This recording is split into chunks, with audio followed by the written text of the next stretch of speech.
అనకాపల్లి జిల్లా పరవడ మండలం తుఫాన్ బాధితులను ఆదుకోవాలి. సిఐటియు రాష్ట్ర కార్యవర్గ సభ్యులు గనిశెట్టి డిమాండ్. పరవాడ మండలంలో ముత్యాలంపాలెం, తిక్కవానిపాలెం గ్రామాలలో ఏర్పాటు చేసిన తుఫాన్ బాధితుల సహాయక శిబిరాలను మంగళవారం, ఏఐటియు శిబిరాలను మంగళవారం సిఐటియు రాష్ట్ర కార్యవర్గ సభ్యులు గనిశెట్టి సత్యనారాయణ సందర్శించారు.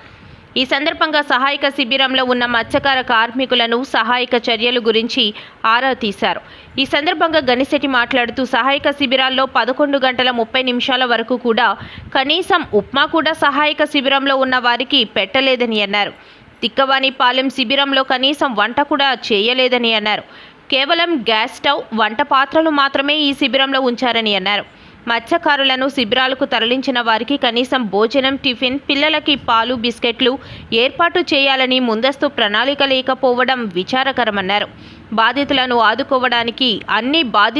ఆదుకోవడానికి భోజనం, టిఫిన్, పిల్లలకి పాలు, బిస్కెట్లు అందుబాటులో ఉంచాలని గనిశెట్టి డిమాండ్ చేశారు. పేరుకు మాత్రమే సహాయక శిబిరాలు ఏర్పాటు చేసి అధికారులు చేతులు దులుపుకోవాలని చూడటం సరైనది కాదన్నారు. మత్స్యకారులకు 25 కేజీలు బియ్యం, పప్పు, నూనె, పంచదార వంటి నిత్యావసర సరుకులు పంపిణీ చేయాలని, మత్స్యకారులను ఆదుకోవాలని డిమాండ్ చేశారు. లేని పక్షంలో మత్స్యకారుల ఆగ్రహానికి ప్రభుత్వం గురికాక తప్పదని గనిశెట్టి హెచ్చరించారు. అనకాపల్లి జిల్లాలో పరవాడ మండలంలో ఉన్నటువంటి మత్స్యకారుల గ్రామం అయినటువంటి ముత్యాలంపాలెం, తిక్కవానిపాలెం సహాయక శిబిరాలు తుఫాను ఏదైతే ముంతాజ్ తుఫాను ఉందో ఈ తుఫాను సందర్భంగా ఈ గ్రామాల్లో ఏర్పాటు చేసినటువంటి సహాయక శిబిరాల్లో పూర్తిగా అధికార యంత్రాంగం యొక్క వైఫల్యం కనపడతా ఉంది. అధికార యంత్రాంగం సక్రమైన టైంలో కనీసం ఉదయం 11:30 వరకు కూడా టిఫిన్, కనీసం ఉప్మా కూడా ఏర్పాటు చేయలేనటువంటి పరిస్థితి. మరోవైపు బిస్కెట్లు కానీ, పిల్లలకు పాలు కానీ ఇట్లాంటివి కూడా ఏర్పాటు చేయలేదు. సహాయక శిబిరాల్లో వచ్చినటువంటి ప్రజలు అక్కడ తలదాచుకోవడం తప్ప మరొక ఏర్పాటు అనేటువంటి కనీసం మినరల్ వాటర్, మంచినీరు కూడా సరఫరా చేయలేనటువంటి పరిస్థితి. ఆర్ఓ ప్లాంట్ నుండి వాటర్ రప్పించి ఇచ్చినటువంటి పరిస్థితి కూడా మంచినీరు సదుపాయం లేదు. మరోవైపు తిక్కవానిపాలెం ప్రాంతంలో చూసుకుంటే తిక్కవానిపాలెం శిబిరంలో కనీసం వంట సరుకులు కూడా ఏమీ ఇవ్వకుండా గ్యాస్ స్టవ్, ఒక ఏదైతే గ్యాస్ సంబంధించినటువంటి బండా ఇచ్చే వెళ్ళారే తప్ప కనీసం అక్కడ సరుకులు కూడా ఇవ్వలేనటువంటి పరిస్థితి. ఈ రకంగా చేస్తే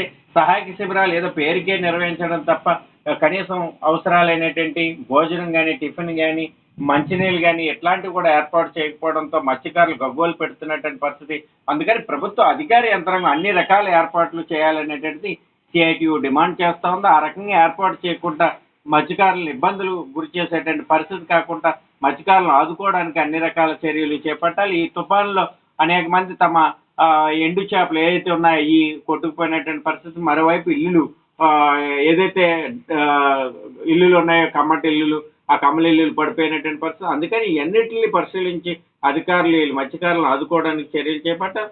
ఈ మత్స్యకారులకు పప్పు, బియ్యం, ఏదైతే నూనె, ఎట్లాంటి పంచదార, ఎట్లాంటి నిత్యావసర సరుకులు పంపిణీ కూడా చేయడానికి ప్రభుత్వ అధికార యంత్రాంగం చర్యలు చేపట్టాలనేటువంటిది మేము డిమాండ్ చేస్తా ఉన్నాం. ఆ రకంగా మత్స్యకారులను ఆదుకోవడానికి కాకుండా ప్రభుత్వ అధికారులు ఏదో తూతూ మంత్రంగా శిబిరాలు నిర్వహించడం సరైనది కాదు.